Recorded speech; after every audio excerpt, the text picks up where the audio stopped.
My name is Ellie, I'm 33, and my family photoshopped me out of our family portrait. Before I tell you about how I disappeared for 5 years and returned to the family reunion engaged to her boss, let me know where you're watching from in the comments.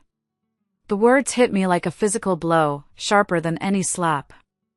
Now we finally look perfect, don't we, dear? My mother, Margaret, beamed, gesturing grandly at the massive, gilded portrait hanging above the fireplace. It was Thanksgiving, the house was packed with relatives and family friends, and there I stood, Eleanor Vance, the invisible daughter, staring at a picture where I simply ceased to exist. Sophia, my older sister, stood beside Mom, a smirk playing on her lips, her eyes glinting with a triumphant glee that made my stomach churn. The room, moments before filled with boisterous laughter and clinking glasses, fell silent. Every single eye was on me, not on the magnificent portrait, but on my stunned, humiliated face. It wasn't just a photo, it was a public execution of my worth, a declaration that I was a stain on their perfect facade. A hot, burning rage, cold as ice, crawled up my neck. It wasn't tears that welled in my eyes, but a silent, simmering vow. I turned my back on the room, on the portrait, on them. I walked away, not in defeat, but with a quiet promise that they would pay for this. They just didn't know it yet. The air in that room felt thick, suffocating, as if all the oxygen had been sucked out, leaving me gasping for breath, not from sadness, but from a profound, chilling anger that settled deep in my bones. I could feel the weight of their judgment, the silent whispers, the pitying glances, and it only hardened my resolve. This wasn't just about a picture, it was about a lifetime of being told I wasn't enough, and I was done. That Thanksgiving wasn't the beginning, it was just the brutal crescendo of a lifetime of being overlooked. Weeks before, during the photo shoot itself, the subtle digs had been relentless, each one chipping away at my already fragile confidence. Ellie, darling, that dress is a bit rustic, isn't it? We're aiming for elegance, not country chic, Mom had tutted, eyeing my simple, elegant dress with disdain. It was a dress I'd chosen carefully, believing it reflected my understated style, but in her eyes, it was just another mark of my inadequacy. Sophia, of course, was draped in shimmering silk, her smile practiced and perfect, her every movement designed to draw attention. Every pose, every angle, I was criticized. Ellie, your smile is a bit stiff. Try to look less earnest. You're ruining the composition. Sophia would chime in, her voice dripping with false concern. Yes, Ellie, you just don't have that natural grace, do you? It's just not you. They'd whisper loudly about how I was dampening the family's aura, how I lacked the right kind of beauty that Sophia effortlessly possessed.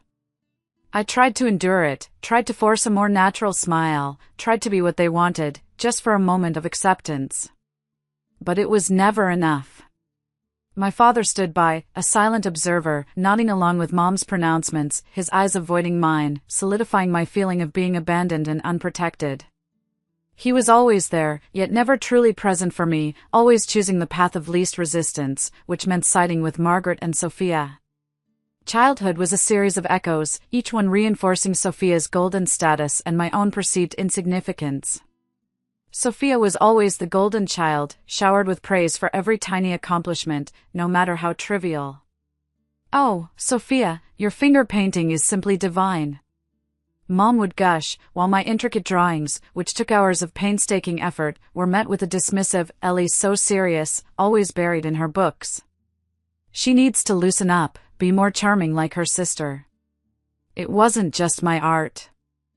I remember winning a National Design Award in high school, a scholarship offer to a prestigious art school. I showed it to Mom, my heart pounding with a rare hope, believing this time, finally, she would see me.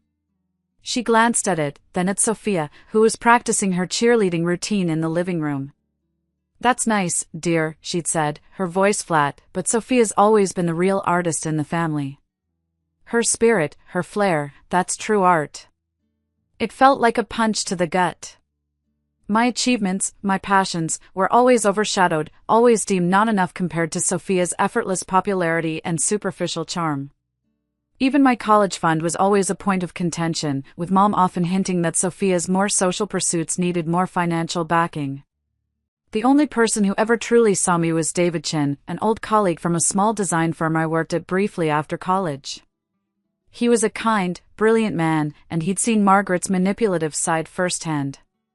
She tried to recruit him, then control him, but David had politely declined, saying he preferred to work with genuine talent, not just a polished facade. He'd always championed my work, recognizing my dedication and skill, even when Margaret and Sophia tried to take credit for my ideas on smaller projects. I remember one time, I had poured weeks into a complex branding proposal, only for Sophia to present it as her own to a family friend, a local business owner, claiming she'd helped me refine it. David had witnessed it and later pulled me aside. "Ellie," he'd told me once, his eyes earnest, "you have a gift. Don't let anyone dim your light. You deserve so much more." His words were a lifeline, a tiny spark of validation in a world that constantly tried to extinguish me. That night, after the portrait reveal, I looked in the mirror, not at the girl who had been erased, but at the woman whose eyes now held a fierce, unyielding resolve. No more tears. Just a promise to myself, I would never let anyone treat me like that again. I would create my own portrait, one where I was undeniably, perfectly present. The rage that simmered within me after the Thanksgiving fiasco wasn't a fleeting emotion. It was a cold, calculated fury that solidified into an unwavering resolve. I walked into my room, not to weep, but to plan. The humiliation had stripped me bare, but in that raw vulnerability, I found an unexpected strength. I looked at the old family photo on my nightstand, the one where I was still included, a faded memory of a family that never truly existed for me. Then I looked at the new, empty one Margaret had sent to my phone, a stark, cruel reminder of my non-existence in their eyes, a digital erasure of my very being. The decision was made in that chilling silence, a blueprint for my future forming in my mind with chilling clarity. I packed my bags methodically, not in a frantic rush, but with the precision of someone dismantling a life to build a new one. Each item I placed in my suitcase felt like shedding a layer of my past, a burden I was finally free to release. I took only what was essential, leaving behind the ghosts of a past I was determined to shed. On the kitchen table, beneath a clean and used plate, I left a single, stark note: "Mom was right. Our family is perfect without me." The words were brief, sharp, a declaration of my liberation from the chains of their expectations, a farewell that demanded no reply, a promise that I would return stronger, and they would regret their actions. I deleted every family member's number from my phone. Every contact, every message, wiped clean. I blocked them on every social media platform, severing all digital ties. I even canceled my old email address, creating a new one that only David knew. I cut off all connections with the relatives who had witnessed my humiliation, their pitying glances now replaced by a burning desire for complete anonymity. This wasn't a rash, emotional outburst, it was a deliberate, surgical cut, a complete severing of ties. A vow that they would never hurt me again. I left in the dead of night, not a single goodbye, not a single tear shed. Just the quiet rumble of my suitcase wheels on the pavement and the whisper of the night wind, carrying away the old Ellie and ushering in a new, unburdened one. The silence of the empty street was a welcome embrace, a stark contrast to the suffocating noise of their judgment. I felt a strange sense of exhilaration, a terrifying but thrilling freedom. My first few days in that new, sprawling city were a stark landscape of loneliness and financial struggle. I landed in a tiny, cramped apartment in a bustling part of the city, the kind where the sirens were constant and the walls were thin. I started from scratch, taking small freelance design jobs, designing logos for local businesses, creating simple websites for startups. I ate instant noodles for weeks, sometimes skipping meals just to make rent. But there was no regret, no looking back. Every hardship, every empty stomach, every late night fueled by cheap coffee, only intensified my resolve. I remembered David Chen's words: "Ellie, you have a gift. Don't let anyone dim your light. You deserve so much more." His voice was a constant reminder of my worth, a beacon in the darkness, a quiet voice of encouragement that kept me pushing forward. I realized then that to truly escape their shadow, to truly be free, I had to build an empire of my own. I wasn't just looking for a job, I was seeking a path to assert my self-worth, to prove to myself, and to those who had dismissed me, exactly who I was. I was determined to transform my pain into power, to convert their humiliation into the relentless drive to rise, to construct a life from which no one could ever erase me. I began to meticulously map out a detailed plan, a strategic blueprint for my future. Each step was carefully considered, each goal clearly defined. I would achieve dazzling success, and one day, I would return to face those who had scorned me, not with angry words, but with my undeniable presence and my unshakable position. This was the moment the seeds of cold, satisfying retribution were sown, a quiet promise whispered to the empty city air. The next 5 years were a whirlwind, a blur of relentless work and exponential growth. I immersed myself in learning, devouring every online course on advanced marketing strategy, cutting-edge graphic design, and shrewd business administration. I even delved into customer psychology, understanding the nuances of consumer behavior. I worked day and night, fueled by an unyielding desire to prove myself, not to them, but to me. My small freelance projects blossomed into roaring successes, each one a testament to my dedication and talent. I built my reputation brick by brick, through word-of-mouth referrals and a growing collection of prestigious industry awards. My little branding consultancy, Vance Innovations, gradually became a well-respected name in professional circles, known for its unique creativity, sharp strategic thinking, and exceptional results. We specialized in rescuing brands on the brink of collapse, turning them into market leaders. I was living and breathing my work, every success a solid brick in the empire I was meticulously building. My salary grew, my promotion opportunities multiplied, and I felt a sense of accomplishment I'd never known. David Chin remained my only link to the past, my loyal confidant. Through our regular video calls, he witnessed my transformation, the quiet, insecure girl replaced by a confident, formidable businesswoman. He was my biggest cheerleader, my emotional anchor, always there with a word of encouragement or a listening ear. He also became my eyes and ears into Margaret's world. Margaret, he reported, was still utterly obsessed with status, relentlessly trying to curry favor with the new CEO, Alistair Croft. Alistair was a mysterious, powerful figure, known for his demanding nature and his unwavering focus on true competence, not flattery. David would often mention George, Margaret's sycophantic colleague, always hovering, always trying to impress Alistair. And Margaret, he'd often add, frequently complained about Alistair's extreme privacy, how he never revealed anything about his personal life, how frustrating it was for her to try and get close to him. This detail, seemingly small, was a crucial piece of my evolving plan, a tiny crack in their perfect facade.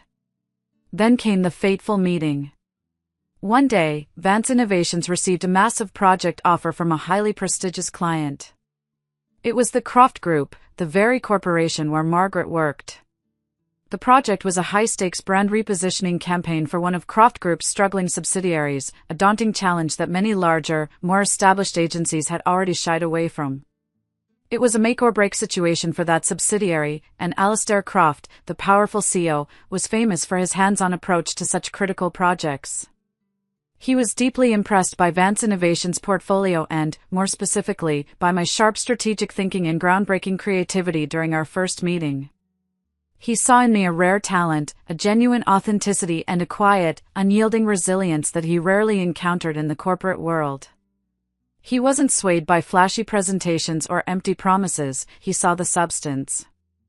Alistair sought me out for a private discussion, wanting to delve deeper into my vision and strategy. We spent hours talking, not just about business, but about life, values, and dreams. We quickly discovered a profound synergy, not just in professional acumen, but in our souls. Alistair didn't just see my talent, he sensed the depth of my character, the quiet strength hidden beneath my calm exterior, the unwavering integrity that defined me. A relationship of mutual respect and admiration blossomed, gradually evolving into a deep, abiding love built on shared understanding and unwavering trust. We intentionally kept our relationship private, partly due to the sensitive nature of our professional collaboration, partly due to Alistair's inherent discretion and his dislike for public scrutiny, and partly because I wanted to build everything on my own terms, in my own time, before revealing it to the world. This privacy, this quiet strength we built together, was the most crucial detail, the fertile ground where the biggest twist of all would finally bloom. 5 years later, the invitation arrived. It was a thick, embossed card, gleaming with gold foil, announcing my parents' 35th wedding anniversary celebration. The venue? The city's most luxurious hotel ballroom. Margaret had been boasting about this party for months at her office, sending out gilded invitations to the entire executive board, especially to CEO Alistair Croft. She wanted this party to be the ultimate showcase of her family's perfection, a subtle flaunting of Sophia's success and her own rising status within the company. She was clearly using this event as a stepping stone. Alistair, now my fiancé, received his own invitation, a duplicate of the one I'd seen. He handed it to me, a curious glint in his eyes, as if he already knew what I was thinking. "Ellie, my dear, would you care to accompany me?" I looked at the familiar, ornate script of my mother's name, and a cold, confident smile touched my lips. This was it. The moment I had planned for, waited for, worked for. "I'd be delighted," I said, my voice calm but laced with a quiet power that even surprised me. "I think it's time I met Mom's colleagues." I wasn't going back out of fear or anger, but with the serene confidence of a victor, ready for the grandest play of my life. The hotel ballroom was a dazzling spectacle of crystal chandeliers, silk drapes, and a sea of impeccably dressed guests, all mingling amidst the soft strains of a live string quartet. Margaret was in her element, basking in the spotlight, a practiced smile plastered on her face as she regaled anyone who would listen with exaggerated tales of her family's achievements, especially Sophia's latest promotion, which David had told me was merely a lateral move. Sophia, radiant in a designer gown, stood beside her, also soaking in the attention, occasionally glancing towards the grand entrance, eager to spot any truly important arrivals. A hush fell over the room, then a ripple of excited whispers as Alistair Croft, a man rarely seen at social events, made his entrance. Margaret, her face alight with anticipation, practically sprinted towards him, her voice dripping with sycophantic sweetness. "Oh, Mr. Croft! What an immense honor it is to have you grace our humble celebration," she gushed, her voice unnaturally loud, designed to draw attention from every corner of the room. George, Margaret's obsequious colleague, scurried closer, trying to get in on the conversation, his eyes wide with admiration for Alistair, hoping some of his boss's prestige would rub off on him. Alistair offered a polite, almost imperceptible smile, but his gaze was fixed on a spot just behind him, where I stood subtly out of sight, a silent observer of their little charade.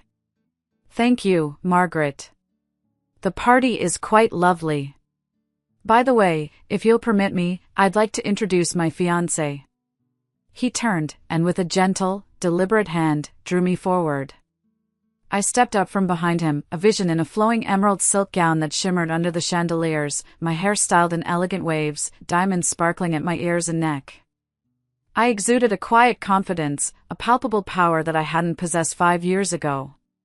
My eyes met my mother's, calm but weighted with years of unspoken history. There was no anger, no overt triumph, just the steady assertion of my new reality. "Hello, Mother," I said, my voice clear, steady, and resonant, echoing slightly in the space that had suddenly become utterly silent. "Long time no see." The simple greeting carried the weight of 5 years of silence, 5 years of my relentless rise, and it was a direct hit, a verbal dagger plunging straight into the heart of Margaret's smug self-satisfaction. The air crackled with unspoken tension. The entire ballroom fell into a stunned, collective silence. Forks clattered onto plates, conversations died mid-sentence. Margaret's face, moments before beaming with pride, contorted through a series of emotions, initial confusion, then shock, followed by dawning horror, and finally, utter despair, as she recognized me, the daughter she had so ruthlessly erased, standing not just present, but proudly beside the powerful CEO she had so desperately tried to impress. She stumbled back a step, nearly collapsing, the champagne flute in her hand slipping, shattering on the polished marble floor with a sharp, echoing crash. Sophia, who had been standing nearby, her own face frozen in a horrified grimace, dropped her glass of red wine. It splattered across her pristine white designer gown, a vibrant crimson stain spreading like a grotesque, undeniable symbol of her crumbling world, her perfect facade irrevocably marred. My father, who had been chatting nearby, froze mid-sentence, his eyes wide with disbelief, a mixture of fear, confusion, and a dawning understanding of the monumental shift that had just occurred. All the relatives and family friends who had witnessed my public humiliation 5 years ago, who had averted their eyes or offered pitying glances, were now witnessing Margaret and Sophia's spectacular, public downfall. George, the sycophant, tried to melt into the crowd, his face pale, but his panicked eyes couldn't escape mine. Alistair gently squeezed my hand, a proud, almost imperceptible smile on his face, a silent, powerful affirmation of my worth and my rightful place. A wave of whispers erupted through the room, but this time, they were whispers of admiration and astonishment for me, and glances of profound contempt and open ridicule for Margaret and Sophia. The payoff was immense, a truly satisfying moment of justice served, witnessed by everyone who mattered. In the immediate aftermath, the party quickly dissolved into a tense, suffocating atmosphere. The whispers turned into open murmurs, then outright, audible gossip that spread like wildfire, no longer contained by polite society. Margaret and Sophia found themselves completely isolated, their faces a mask of humiliation. The looks from guests shifted from mere surprise to outright contempt and undisguised mockery. Several of Margaret's colleagues, including George, began to actively avoid her, even turning their backs when she tried to engage them, making Margaret feel utterly abandoned by the very corporate world she had tried so hard to impress and climb within. Alistair and I remained composed, moving gracefully through the room, politely acknowledging the few genuine well-wishers who approached us, our calm demeanor a stark contrast to the palpable chaos and discomfort around us. Davidson pushed through the crowd, a proud smile on his face, giving me a meaningful nod, a silent acknowledgement of my long, arduous journey, and the profound validation from the one person who had always truly believed in me. Margaret and Sophia, their faces a ghastly shade of white, managed to corner me in a quieter alcove of the ballroom, their desperation palpable. "Ellie, my dear, what are you doing here? How could you, with Mr. Croft?" Margaret stammered, her voice trembling, her eyes wide with a mixture of disbelief and frantic pleading. You can't do this to us. You've ruined everything. My promotion. My reputation."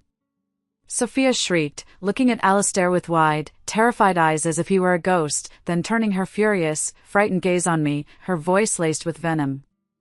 My father, finally mustering the courage, approached, but kept his distance, his shoulders slumped, his eyes filled with a mixture of deep regret and utter helplessness. I looked directly into my mother's and sister's eyes, devoid of emotion. There was no anger, no overt triumph, no excessive glee, just the serene calm of someone who had truly moved past their pain. "I'm here with my fiancé, Mother," I said, emphasizing each word, my voice cold and resolute, cutting through their desperate pleas. "Now, our family truly is perfect, isn't it? Without me, and without the deception. Without the constant need for facade."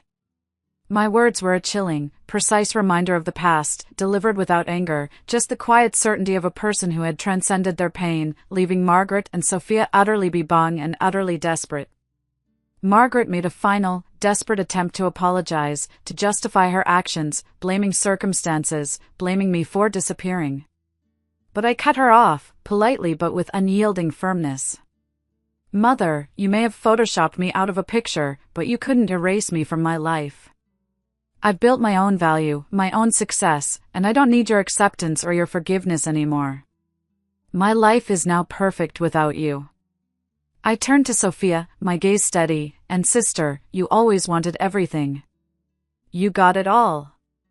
Now, live with it."